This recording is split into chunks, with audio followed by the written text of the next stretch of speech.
Hello, class 3, welcome back. In our previous class, what we had studied that how Ashoka became the king. Okay, his father was Bindusara. After killing his 99 brothers, he became the king of Magadha. Okay, and after that, he went to Kalinga and there he fought. Okay, and what happened after that? Let's see.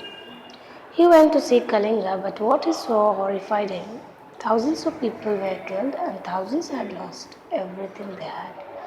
So what happened? Kalinga war में क्या हुआ कि बहुत सारे people जो है मारे जाते हैं, बहुत सारे हाउसेस, ट्रीज, ये सभी जो है बहुत ज़्यादा लॉस्ट मीन्स ये डिस्ट्रॉय हो जाते हैं.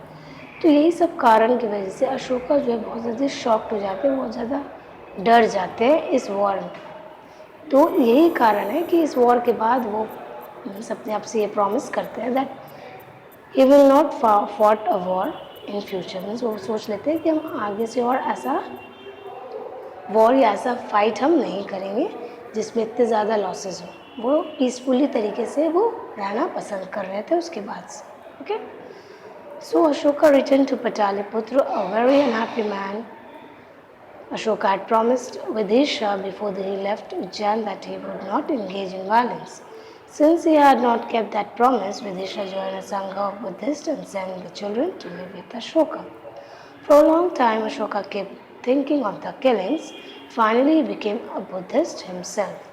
So, Ashoka जब वॉर के बाद रिटर्न आते हैं पटालीपुत्र तो अपनी वाइफ से विदिशा से ये प्रॉमिस करते हैं कि हम जो है और इस तरह का वॉर नहीं करेंगे.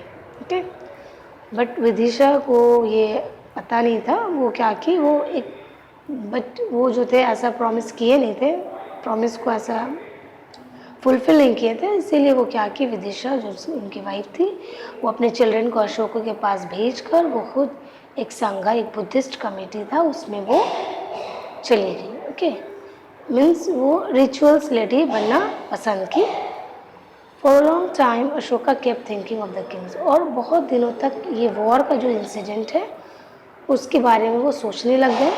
एंड फाइनली वो भी जो थे बुद्धिस्ट बन गए. ओके, मीन्स फाइनली वो भी बुद्धिज़्म को अपना लिए. Okay, finally adopt Buddhism.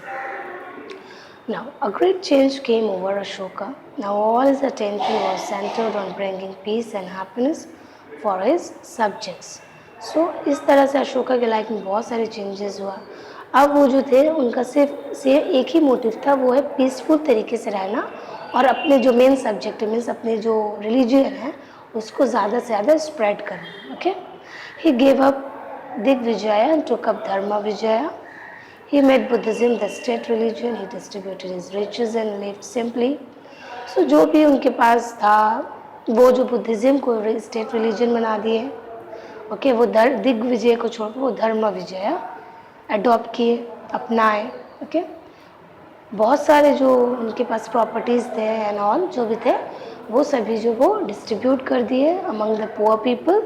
And he led a simple life. isn't it? He lived a simple life. For the welfare of his subjects, he had wells dug and trees planted. He built hospitals not only for human beings but also for animals. So वो जो है human beings के benefit के लिए बहुत सारे beneficial work किए. For example, trees plant करना, wells dug करना, hospital and everything. He also built roads, dug canals and constructed guest houses for travelers. वो जो थे ट्रैवलर्स के लिए भी गेस्ट हाउस बिल्ड किए थे जिसमें जो दूर से अगर जो भी ट्रैवलर आते हो आइदर फॉर रिलीजियस पर्पस और for tours they can stay there. Okay, so इसी कारण जो है उन्होंने गेस्ट हाउस भी कंस्ट्रक्ट किया, कैनल्स बनाए, रोड्स बनाए. सो ये सभी इम्प्रूवमेंट वो धीरे धीरे लाए. Let's stop till here. Next day I will do the next part. Okay, thank you.